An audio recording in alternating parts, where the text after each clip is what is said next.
വയനാട് ശക്തമായ മഴ തുടരുന്നു. തവിഞ്ഞാൽ തലപ്പുഴ പുഴയിൽ മലവെള്ളപ്പാച്ചിലിനെ തുടർന്ന് പുഴയുടെ തീരത്തുള്ളവരെ മാറ്റിപ്പാർപ്പിക്കാൻ നീക്കം.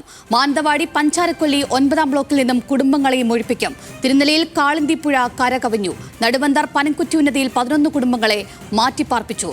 വിവരങ്ങളുമായി ലിനറ്റ് വർഗീസ് ചേരുന്നുണ്ട്. ലിനറ്റ്, ഇപ്പോൾ സംസ്ഥാനത്ത് മഴക്കെടുതി രൂക്ഷമാവുകയാണ്. അതിനുള്ള ജാഗ്രതാ നിർദ്ദേശങ്ങളും കാലാവസ്ഥാ വകുപ്പ് മുന്നോട്ട് വെക്കുന്നുണ്ട്. ഈ ഒരു സാഹചര്യത്തിൽ ഇപ്പോൾ വയനാട്ടിലെ പ്രശ്നങ്ങൾ എന്തൊക്കെയാണ്? അഞ്ജലി, കഴിഞ്ഞ 24 മണിക്കൂറായി വയനാട് തവിഞ്ഞാൽ തലപ്പുഴ പുഴയിൽ വളരെയേറെ ജലനിരപ്പ് ഉയരുന്ന ഒരു സാഹചര്യമാണുള്ളത്. ശക്തമായ മഴയും കാറ്റുമാണ് ജില്ലയിലുടനീളം അനുഭവപ്പെടുന്നത്. പ്രത്യേകിച്ച് മലയോര പ്രദേശങ്ങളിലൊക്കെ തന്നെ ശക്തമായ കാറ്റും മഴയും തുടരുന്ന ഒരു സാഹചര്യമാണ്. പ്രത്യേകിച്ച് എടുത്തു പറയേണ്ടത് വയനാട്ടിലെ തവിഞ്ഞാൽ തലപ്പുഴയിൽ മലവെള്ളപ്പാച്ചിൽ ഉണ്ടായി എന്നുള്ളതാണ്. ഇന്ന് വൈകുന്നേരത്തോടു കൂടിയാണ് പുഴയിൽ കുത്തൊഴുക്ക് ഉണ്ടായത്. മക്കിമല കാട്ടിൽ മണ്ണിടിച്ചിൽ ഉണ്ടായതായിട്ടാണ് സംശയം. പുഴയോരത്ത് താമസിക്കുന്നവരെയൊക്കെ തന്നെ മാറ്റി പാർപ്പിക്കാനുള്ള നീക്കം ആരംഭിച്ചു കഴിഞ്ഞിരിക്കുന്നു. റവന്യൂ അധികൃതരും ഒപ്പം അവിടെയുള്ള ജില്ലാ ഭരണകൂടത്തിന്റെ ഒക്കെ നേതൃത്വത്തിലാണ് അവരെ മാറ്റി പാർപ്പിക്കാനുള്ള തീരുമാനത്തിലേക്ക് മാറിയിരിക്കുന്നത്.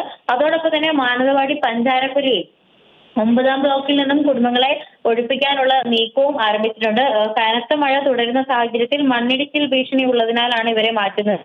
റവന്യൂ വകുപ്പും അധികൃതരും ഒക്കെ തന്നെ ഈ സ്ഥലത്ത് തുടരുന്ന ഒരു സാഹചര്യമാണ്. അതോടൊപ്പം തിരുനെല്ലി കാളിന്തി പുഴയിലും കരകവിഞ്ഞൊഴുകുന്ന ഒരു സാഹചര്യമാണ്. ജലനിരപ്പ് എല്ലാ പുഴകളിലും ഉയരുന്നതിനെ തുടർന്ന് അടുത്തുള്ള വീടുകളിൽ നിന്ന് ആളുകളെ മാറ്റി താമസിപ്പിക്കാനുള്ള തീരുമാനത്തിലേക്കാണ് ജില്ലാ ഭരണകൂടം പോകുന്നത്. അതോടൊപ്പം പനംകുറ്റി ഉന്നതിയിൽ നിന്ന് 11 കുടുംബങ്ങളെയാണ് മാറ്റി താമസിപ്പിച്ചിരിക്കുന്നത്.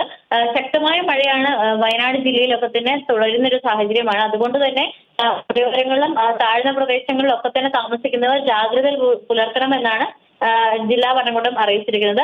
അതോടൊപ്പം ബാണാസുര സാഗർ ഡാമിലെ ഷട്ടറിന്റെ അളവ് കൂട്ടാനുള്ള നിർദ്ദേശവും അവിടെ നിന്ന് അറിയിച്ചിട്ടുണ്ട്. എക്സിക്യൂട്ടീവ് എഞ്ചിനീയറാണ് ഇത്തരത്തിലുള്ള ഒരു നിർദ്ദേശം നൽകിയിരിക്കുന്നത്.